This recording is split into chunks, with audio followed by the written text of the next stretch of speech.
మరిన్ని రాష్ట్ర వ్యాప్త వార్తలు వేగంగా సంక్షిప్తంగా చూద్దాం.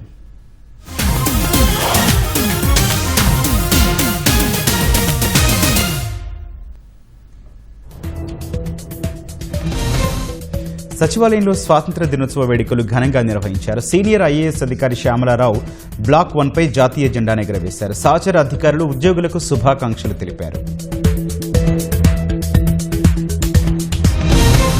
రాజమహేంద్రవరంలోని ఆర్ట్స్ కళాశాలలో నిర్వహించిన 15 ఆగస్టు వేడుకల్లో మంత్రి కందుల దుర్గేష్ పాల్గొన్నారు. త్రివర్ణ పతాకాన్ని ఆవిష్కరించి పోలీసుల నుంచి గౌరవ వందనాన్ని స్వీకరించారు. ప్రభుత్వం చేస్తున్న అభివృద్ధి, అందిస్తున్న సంక్షేమ కార్యక్రమాలను వివరిస్తూ ఏర్పాటు చేసిన శకటాల ప్రదర్శన ఆకట్టుకుంది.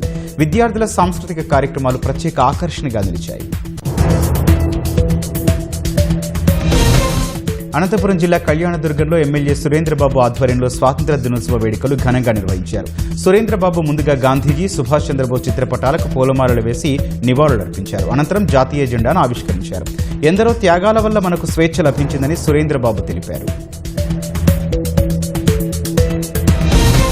కడప జిల్లా ప్రొద్దుటూరును ప్లాస్టిక్ రహిత ప్రాంతంగా తీర్చిదిద్దేందుకు ప్రతి ఒక్కరూ సహకరించాలని ఎమ్మెల్యే వరదరాజుల రెడ్డి కోరారు. స్థానిక అనిబిసెంట్ క్రీడా మైదానంలో నిర్వహించిన స్వచ్ఛ సంకల్ప దీక్షలో ఆయన పాల్గొన్నారు.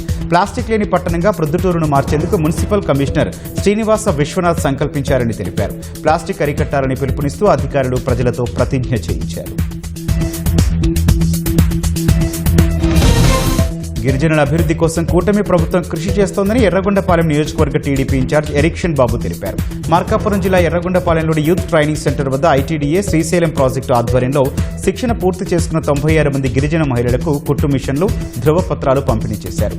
డ్రైవింగ్లో శిక్షణ తీసుకున్న 90 మంది యువతకు ఎల్ఎల్ఆర్లు, డ్రైవింగ్ లైసెన్స్లు అందజేశారు. నెల్లూరు జిల్లా కోవూరు ఎమ్మెల్యే వేమిరెడ్డి ప్రశాంతిరెడ్డి ఆర్టీసీ బస్సులో ప్రయాణించారు. కూటమి ప్రభుత్వం స్త్రీ శక్తి పథకం ప్రారంభించి ఏడాది పూర్తయిన సందర్భంగా ఆర్టీసీ బస్సు ఎక్కి కొంత దూరం వెళ్లారు. బస్సులో ప్రయాణిస్తున్నప్పుడు మహిళలతో ముచ్చటించారు. స్త్రీ శక్తి పథకం తమకెంతో ఉపయోగపడుతోందని మహిళలు ప్రశాంతిరెడ్డికి చెప్పారు. తిరుమల శ్రీవారిని ఇస్రో మాజీ చైర్మన్ సోమనాథ్ దర్శించుకున్నారు. వీఐపీ ప్రారంభ విరామ దర్శన సమయంలో ఆయన స్వామివారి సేవలో పాల్గొన్నారు. ఆలయంలోనికి వెళ్లి వెంకటేశ్వర స్వామిని దర్శించుకున్న తర్వాత సోమనాథ్కు రంగనాయకుల మండపంలో పండితులు ఆశీర్వచనం చేసి స్వామివారి తీర్థ ప్రసాదాలు అందజేశారు.